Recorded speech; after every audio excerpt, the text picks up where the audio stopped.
What is your favorite routine that you've ever done? I just don't really, I think back and I don't think we were expecting it. And we were just coming from such like an authentic place of like, we were so fulfilled by the vision and the kids and all of the things and all the support that we had after the year of not being able to compete, that it was like the full scale experience. The choreography flowed so easily and it was like very fun to choreograph, but like I had no idea that it was gonna blow up the way that it did. And it wasn't really that was so rewarding. It was like seeing the support within the industry and even outside of dance team and dance and then entertainment, and how it just kind of like crossed all of these industries and how people were so appreciative of it and how it touched so many people.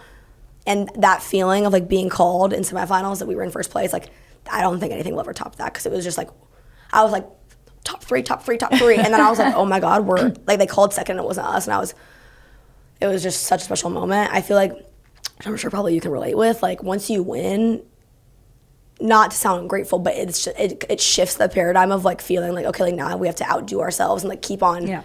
Whereas before there was kind of that lack, there's always a pressure, but like a lack of pressure before you're like winning consistently. So that year was just special because it kind of was like we weren't really expecting it. And now there's this, which like pressure is such a privilege, but with LSU it's like, what are they going to do? Like I feel like kind of what's put on the LSU brand and the Tiger Girls is like every year they're going to bring something different. Honestly, I feel the same way about Coral Reef. Mm-hmm.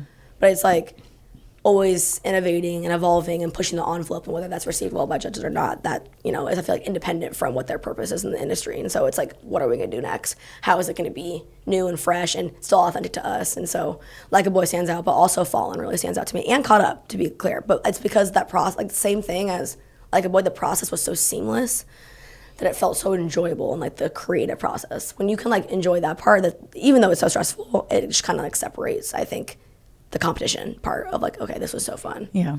So, well, yeah. Carson said the same thing.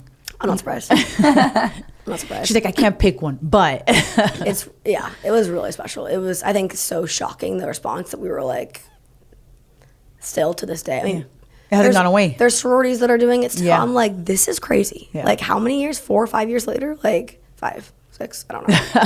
It's not so. Too many, but yeah. Yeah, it doesn't go away, and it's one of those pieces that will always like, oh, I remember that piece, and you know, it's always gonna be memorable. I feel like it's what kind of blew up college dance team to like not just the dance world, but like to everybody. Yeah, absolutely. Everybody was doing it, and everybody knew what was going on, and now it's such a big deal. Like. Mm-hmm.